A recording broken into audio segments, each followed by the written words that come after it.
squeaker. And then Jorgensen of Denmark, Xiao of Canada, and then Kashman of Ukraine to get here.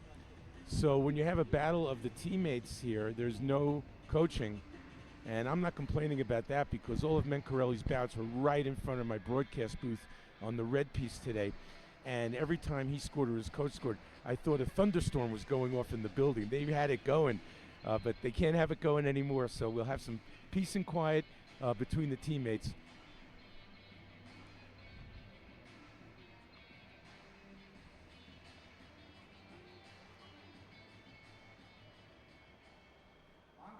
Always a little bit awkward to have a bout between countrymates or teammates because you sometimes tone down the yelling or the excitement. We'll see how this one goes. Galassi on the right, keep an eye on him, is known for a really atypical style. He moves in different directions and up and down and sideways and just a little bit awkward, and probably one of the reasons it makes him very effective. So as a 20-year-old, he's been able to climb right to the top of the senior ranks, which you don't see very often.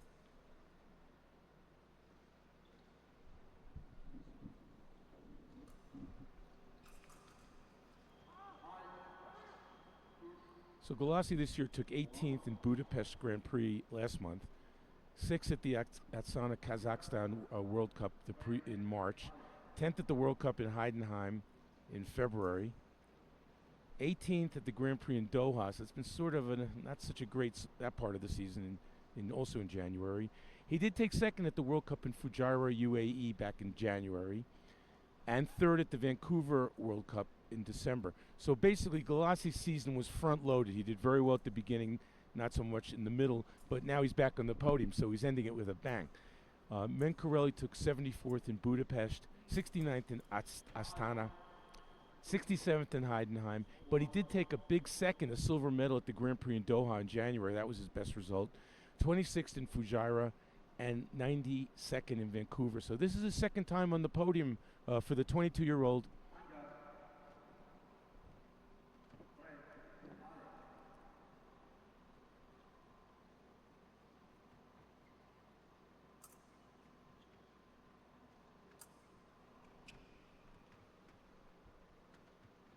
Same as the first bout, we have a discrepancy in height and reach. Mencarelli is noticeably taller and longer.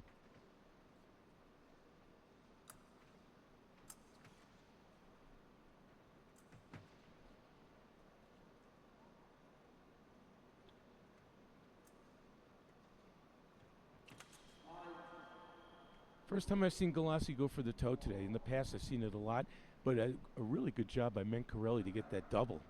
He instinctively reacted and attacked to the mask because that's the closest part of to his point, as Galassi's head dropped down a little bit. So he was able to get a good double there.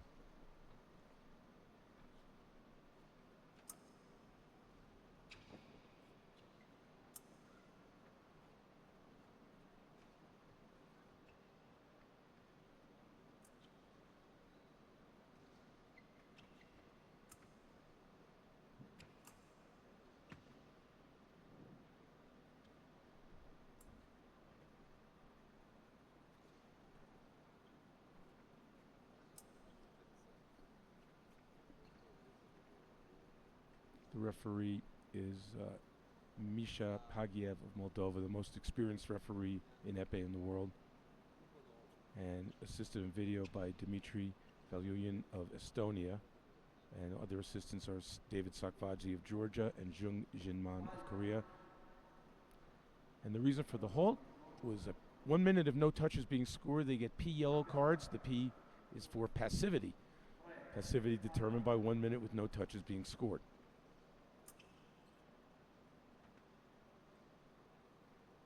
If passivity were to happen again in this bout, it would be P red. Each fencer would get a touch. And if it happened a third time, which is very rare, it would be P black. The fencer in the lead would win, or if it was tied, the fencer who's the higher seed coming in, who's Galassi, would win. We'll go to the break, 3-2 for Mencarelli.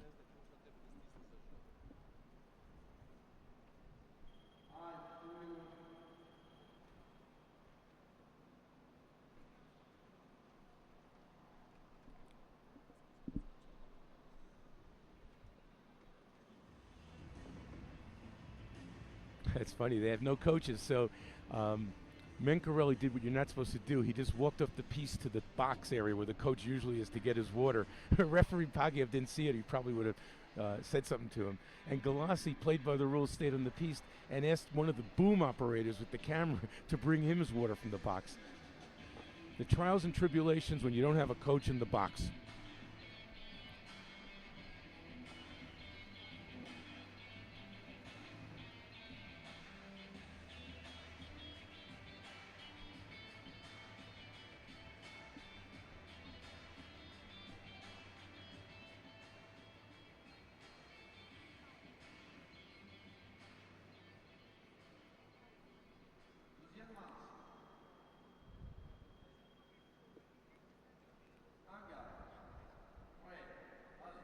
Second of three periods, we're underway.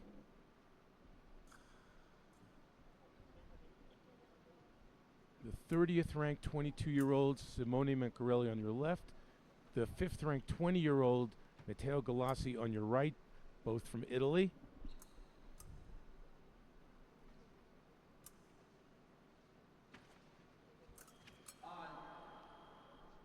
So Galassi feinted to the toe and then did a lunge to the high line, but MENCARELLI was able to counter and got the only light.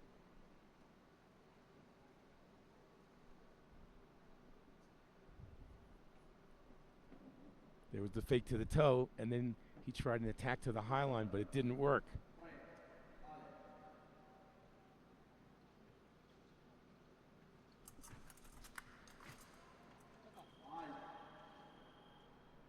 Referee's going to take a look at this because there's no reason to call the halt until a fencer passes.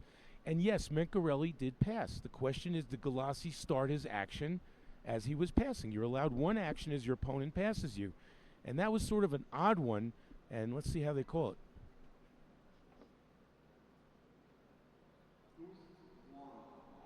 it. It's a good touch. He said premier or first riposte. You're allowed one action, immediate action, and it was.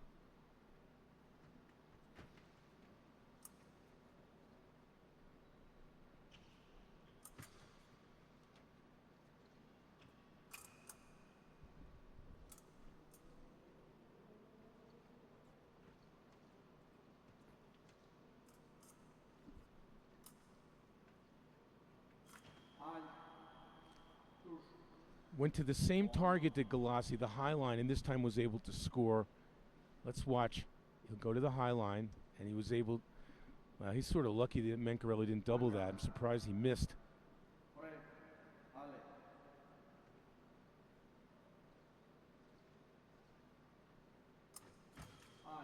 Oh, flat-footed there was Galassi. MENCARELLI took the blade and just blasted him there.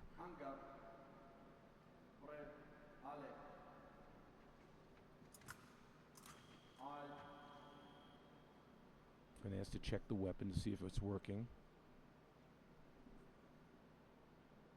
Referee will check to make sure that he's plugged in everywhere and that the barrel's not loose because they could have broken a wire, and then test to see if the light goes on. It did. The touch counts.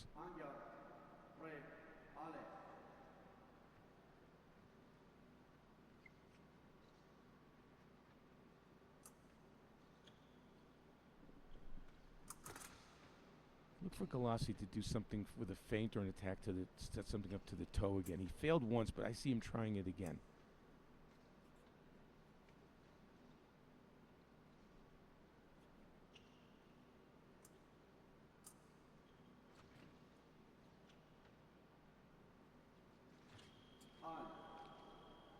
So that's a difficult tactic for Galassi, to do a feint attack in the middle of the piece. Watch, because MENCARELLI is so long, he'll be able to hit. He'll hit and step back so Galassi falls short, as he did right there. So against the longer fencer, it's hard to do that in the middle of the piece. You have to either take the blade or push the taller fencer back to his end of the piece where he can't retreat anymore. If you give him the chance to retreat, it's a big advantage for him to either parry or make a counterattack to get the double.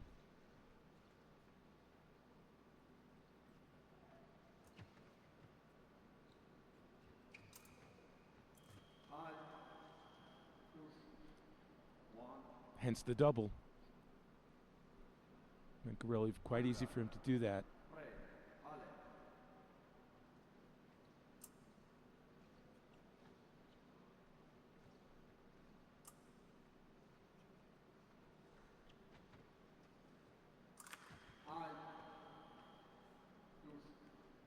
So that was you heard the blade contact there, and I think what happened is that Mencarelli, see what we can see it here. Closed out the blade, got the blade right there in the foreline. So you heard that sort of clunk, and that's Galassi going into the inside of the blade, the inside target of Mencarelli. He didn't really parry it, it just was in opposition. Not sure what was being challenged there on it, but it counts.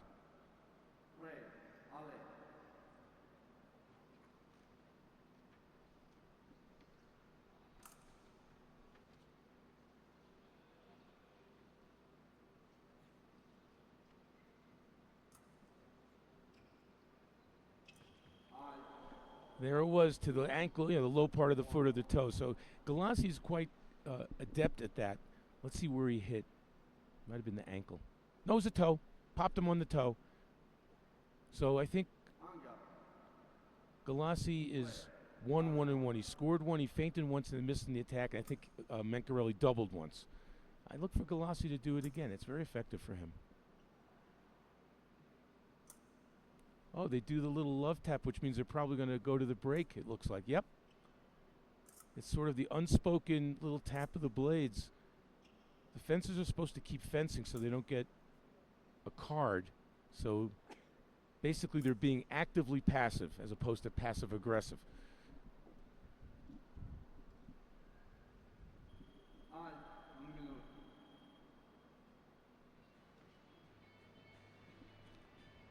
So at the end of 2, we're tied at 7.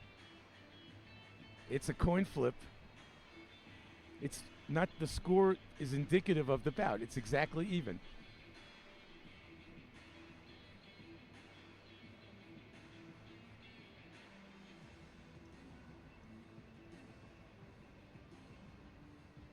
It appears that Mencarelli is a little stronger on the blade, and let's see if he utilizes that in this third and final period.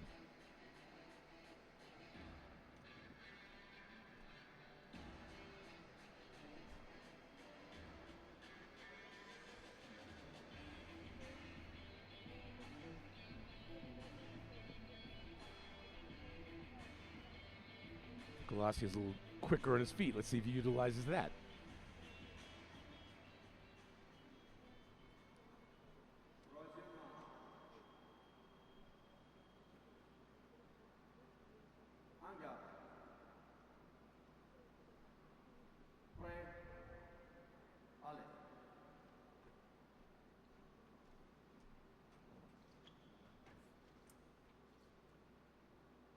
Third and final period underway.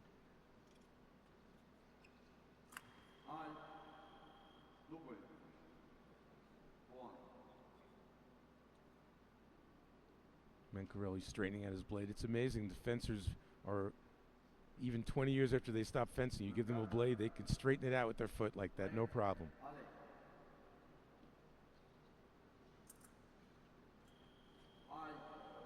There's the lightning quick over the top and onto the hand, it looked like, or the wrist by Galassi.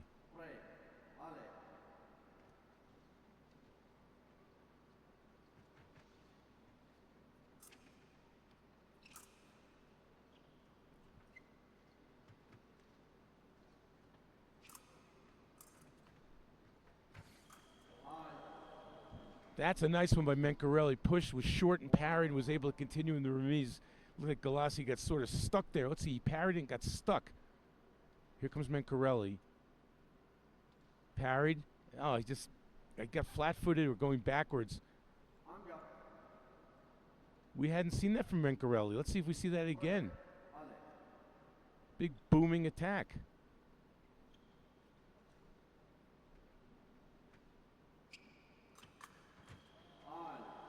Oh, Galassi with the feet akimbo. They're flying in different directions in the air, and somehow he gets the light.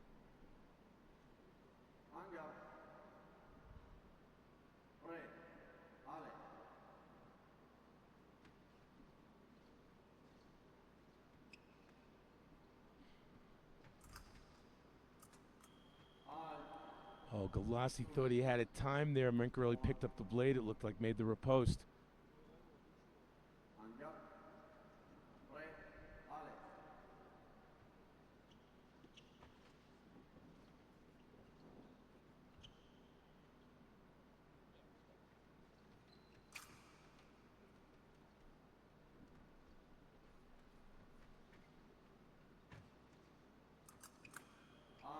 There's a crazy angle attack by Galassi.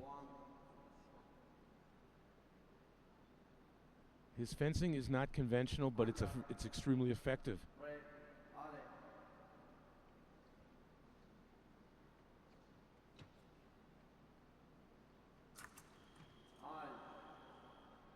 And all of a sudden,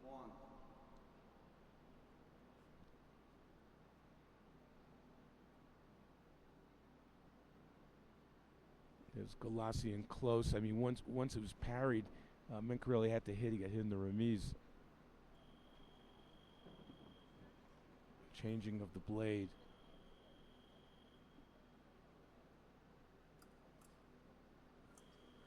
I think Galassi's on a 3-0 run as we inch closer to 15. And not exactly the driver's seat, but he definitely has a little bit of an advantage here because he can double. And MENCARELLI might have to take a little bit more risks, down by 2.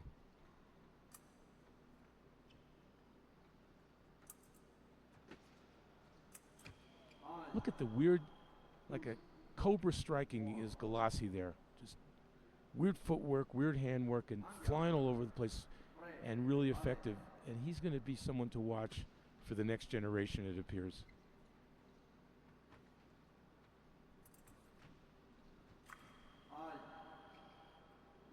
And that's a great double for Galassi that brings him to within 1.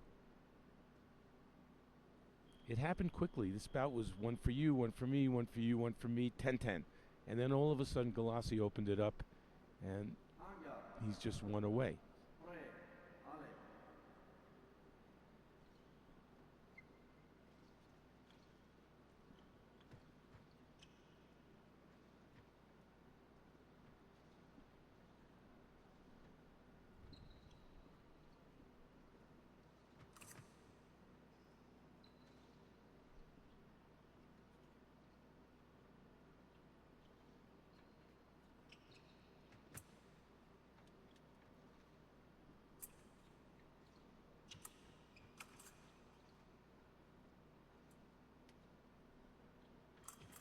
Oh, too quick. What a lightning attack by Galassi. He's into the gold medal bout. Huggy. Here's your winner, the 5th ranked and 20-year-old Matteo Galassi of Italy. It's official.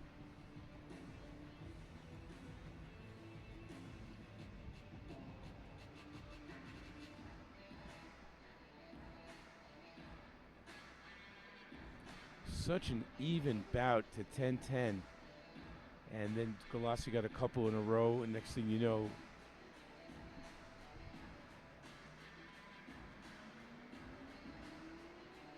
oh, you could see the last touch there. He just beat him to the punch by a mile. Look how fast he was. MENCARELLI wasn't ready for that. He looked for the blade, not a chance. Nice winning touch by Matteo Galassi.